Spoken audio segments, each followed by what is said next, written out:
Euzu billahi mineşşeytanirracim. Bismillahirrahmanirrahim. Elhamdülillah ve salatu ve selamu ala Resulillah. Değerli arkadaşlar, Hazreti Ali'den hikmet parıltıları okumalarımızın 17.sini yapmak üzere birlikteyiz. Takip ettiğimiz kitap 2006 yılında Sebat Yayınları'nda basılan mevcudu bulunmayan piyasada baskısı tükenmiş bir kitabım. Hazreti Ali Efendimizin 274 vecizesini ihtiva etmektedir. 58. vecizede kalmıştı. Kaldığımız yerden önce vecizenin orijinalini, ardından tercümesini, daha sonra da açıklamasını takdim ediyoruz. Ne diyor Hazreti Ali Efendimiz bu vecizesinde? Diyor ki Huliyyur ricali el edebu. Huliyyur ricalil edebu. Erkeklerin süsü edeptir. Açıklama: Hazreti Osman da edep kırıntıları altın kırıntılarından daha kıymetlidir der. Edep kırıntıları, edep ışıltıları altın kırıntılarından daha kıymetlidir der. Mevlana insanla hayvan arasında farkın edep olduğunu belirtir. İmanın da edepten ibaret olduğunu söyler. Edep bir tac imiş nur-i hudadan, giy o tacı emin ol her beladan diyen şaire hak vermemek mümkün mü? Edebi olan soy sopunun desteğine ne yapsın? Edebi, eğitimi, terbiyesi olan kimsenin soy sopunun desteğine ne yapsın? Edebi olmayan ise soyu sopu ne yapsın? Edebi olmayana ise soyu sopu ne yapsın? Edep öyle bir pahalı kıyafettir ki hiçbir zaman ne eskir, ne kirlenir, ne de parlaklık ve çekiciliğini yitirir. Yiğit adama da ancak edep yakışır. Bazı kaynaklarda da bu vecizede kadınların süsü ise altındır ilavesi vardır. Erkeklerin süsü edeptir, kadınların süsü ise altındır ilavesi vardır.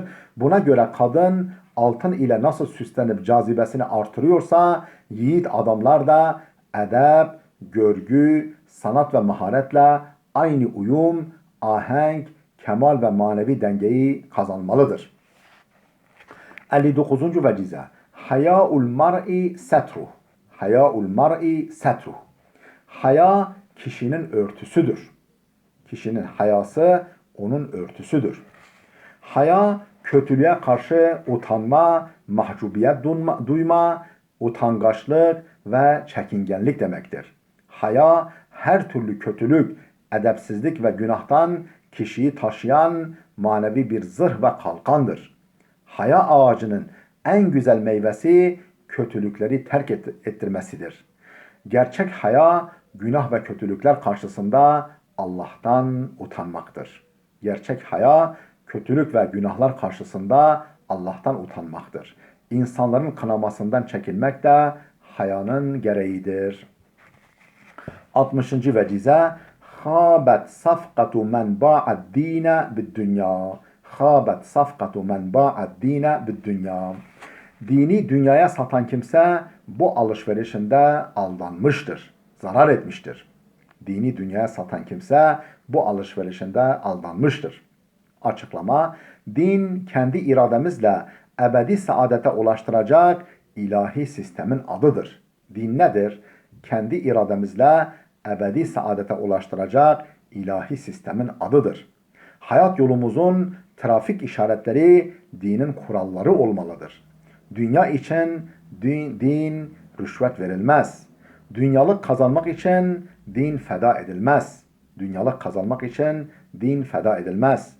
Dini dünyaya satan, ders aldığı kitabını bir şekerlemeye değişen çocuk durumuna düşer. Dünya din ve ahiret için verilmiştir. Dünyanın için verilmiş, din için ve ahiret için verilmiştir. Ahiret için bir pazar yeridir dünya. Oranın nimetlerine geçiş yapmak için bir köprü ve bir merdivendir.